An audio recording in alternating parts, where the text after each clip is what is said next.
Yo, what's going on, guys? It's your boy. Welcome back to another video. Today we're going to be talking about Daredevil Born Again. I'm insanely excited about the first two episodes of the show. Let's dive into this, shall we? Bum, bum, bum, bum, bum, bum, bum, bum. Marvel Monday! Bum, bum, bum, bum. Okay, so I kind of want to break this up into a review of the first episode and then a review of the second episode because I personally had a really good time with the second episode and I loved the second episode and I think that was incredible and that's exactly what we needed. The first episode, however, I did have a lot of complaints about, and I'm the kind of person, I'm not great at binge watching TV shows.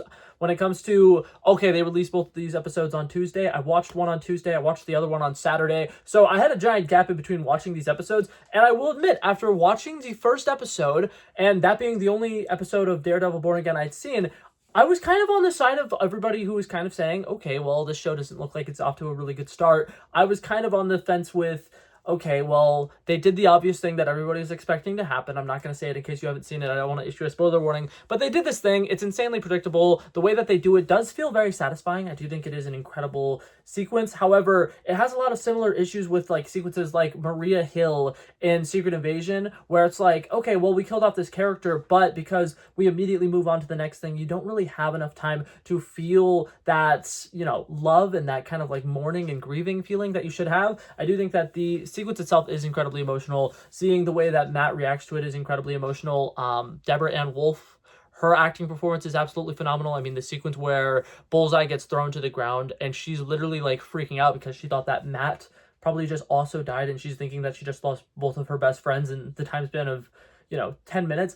That is a very heartbreaking scene, and I do really like it. I like the fact that they gave us the opportunity to see that. I think that that's one of those things where it's like a lot of people had predicted that this is something that's going to happen because in the original draft, for people who do not know, it was a very big deal that like these two characters were not going to come back, and it was definitely said that Foggy was going to die off screen. So I do kind of like the fact that they were like, okay, well, we're going to bring these actors back. We're going to actually like take care of certain things. We're going to have a good sequence with these characters together. We're going to have a general gist of like, they just opened their new law firm. What is that like? Kind of give us a taste of what that could have been. But because they go from that to immediately, okay, here's a year later, here's Matt doing all these different things that Matt has been working on. I think that it's interesting, but it also feels so out of place.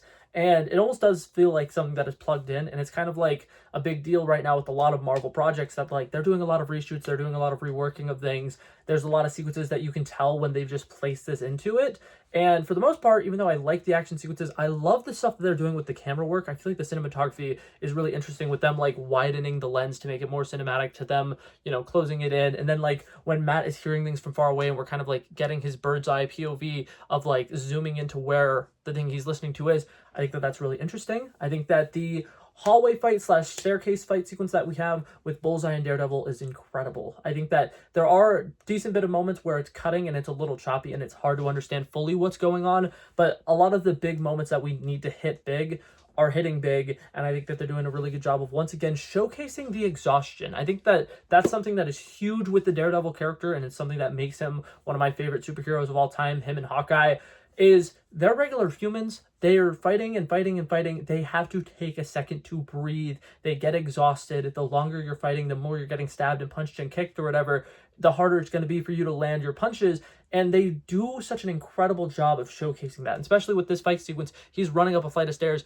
Even though he is a superhuman, essentially, that's still going to exhaust you a little bit, especially when has knives all over him. That's crazy. I think that that is insane, and I think that the way that they were able to kind of show that exhaustion is incredible. And it's part of the reason why I'm really glad they were able to get back the original stunt choreographer who is doing all of this hand-to-hand fight sequences and showcasing how Matt Murdock is such a dynamic fighter. I think that that's really cool. Something else that I've mentioned, I made a short video about this last week, like right after the episode came out. I do think it is really interesting that we've now officially seen more sequences of Matt Murdock swinging through New York City than we have actually Spider-Man. And I think that that's really cool. I think a lot of people have been complaining about the CGI, and I'm assuming that's the sequence that they're talking about, but I think it's really interesting because that's practical. Like, a decent bit of that is practical. We've seen, like, they were doing a lot of wire work to have some of these sequences in the show. So it's like, as much as I am like, oh my god, the CGI, I didn't have a problem with the CGI. I thought it was very seamless. I thought it looked great. And I think for the most part, the suit is looking beautiful and the action sequences and everything look great. I'm enjoying it. I think that being able to revisit this side of New York has been a lot of fun. I do think that the color grading, I'm not going to make a big deal about color grading because I think comparing the color grading of this show to the Netflix Daredevil, I understand why people are like, okay, but it's so gray in comparison to everything else. But I feel like it's just more real a little bit. I think that that's one of those things where it's just like sometimes when you watch certain movies and TV shows, you can tell what year that movie or TV show came out just based off of small things like that. And I think that's going to be something like that, where it's like if they did the color grading that they did with the original Netflix TV show, people would probably feel like this feels out of place. It feels old. It doesn't feel as much as it's a part of the MCU. And I think that that's probably a main part of the reason why they did it like that. But so far, the first episode, I liked it a lot. I think there's definitely a lot of sequences to enjoy about it. It did, however, feel like they were kind of like quickly pulling a fast one on us and being like, look, we told you we reworked it.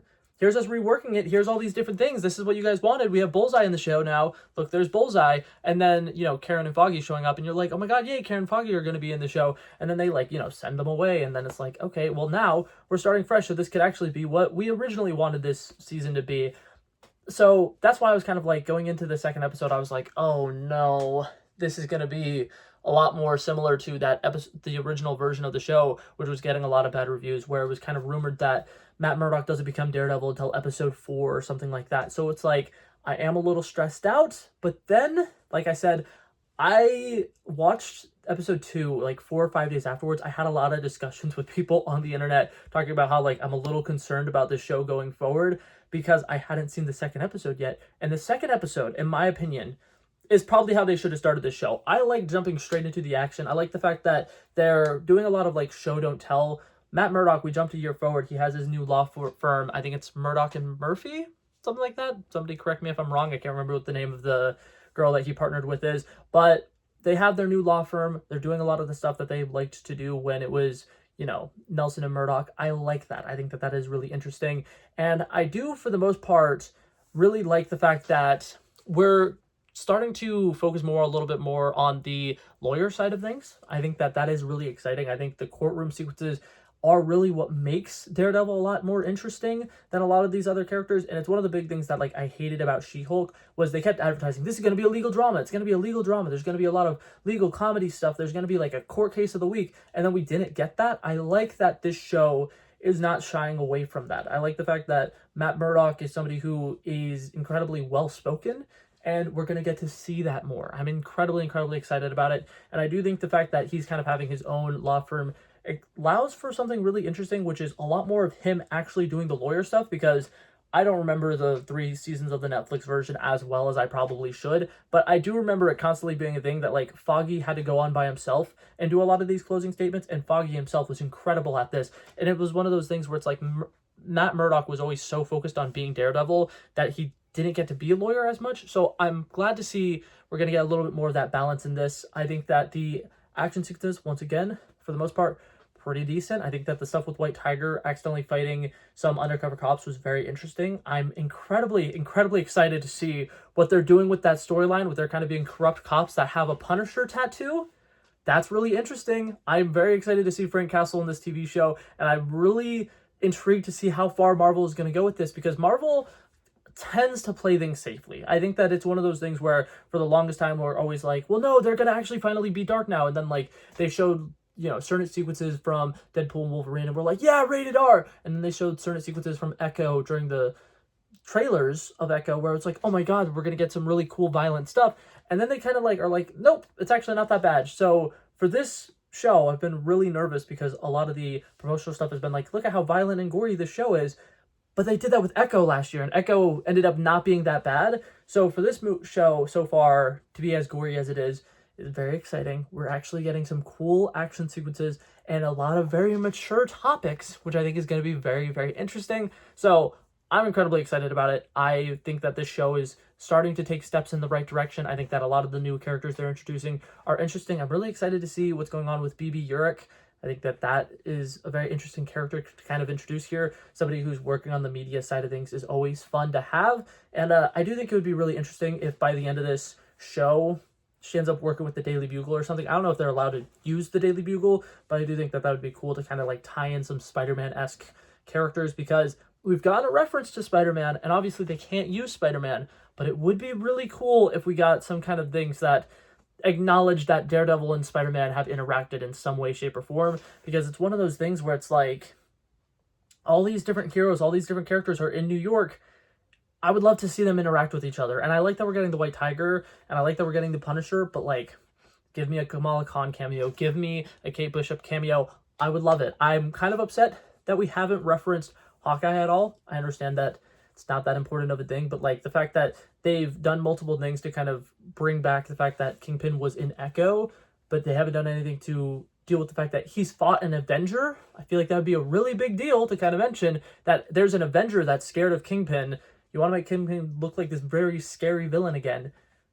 Hype that stuff up. It's really, really cool. But yeah, I'm enjoying it. I think that it's a really good, well put together show. I think that they're introducing a lot of subplots that are going to be interesting. I like how episodic it feels, and I'm insanely excited to see, did Matt kill those police officers?